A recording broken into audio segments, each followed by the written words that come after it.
முருகப்பெருமான் கலியுகத்தின் கண்கண்ட தெய்வம்.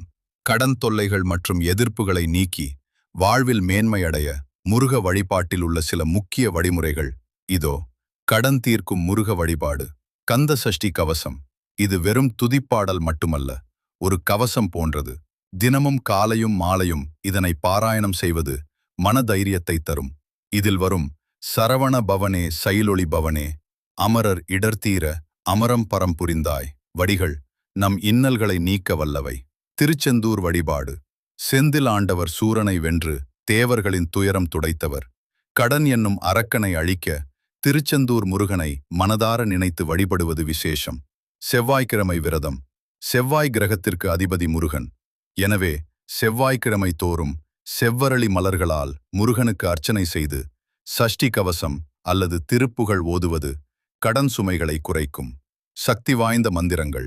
முருகப் பெருமானின் அருள் கிடைக்க இந்த எளிய மந்திரங்களை சொல்லலாம். ஓம் சரவண பவ. இது 6 எழுத்து மந்திரம், ஷடாட்சரம். இதனை தொடர்ந்து ஜபித்து வந்தால் வாழ்வில் அமைதியும் செல்வமும் சேரும். ஓம் ஸ்ரீ சுப்பிரமணியாய நமக. வழிபாட்டின் போது இந்த மந்திரத்தை சொல்லலாம்.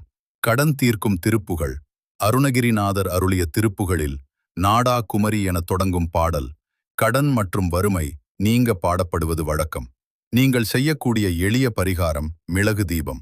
செவ்வாய்க்கிழமை ராகு காலத்தில் அல்லது சஷ்டி திதியில் முருகனின் சந்நிதியில் நெய் தீபம் ஏற்றி வழிபடவும். பச்சை கற்பூரம். முருகனுக்கு பச்சை கற்பூரம் சாத்தி வழிபடுவது பணவரவை சீராக்கி கடனை அடைக்க வழிவகுக்கும். முருகனின்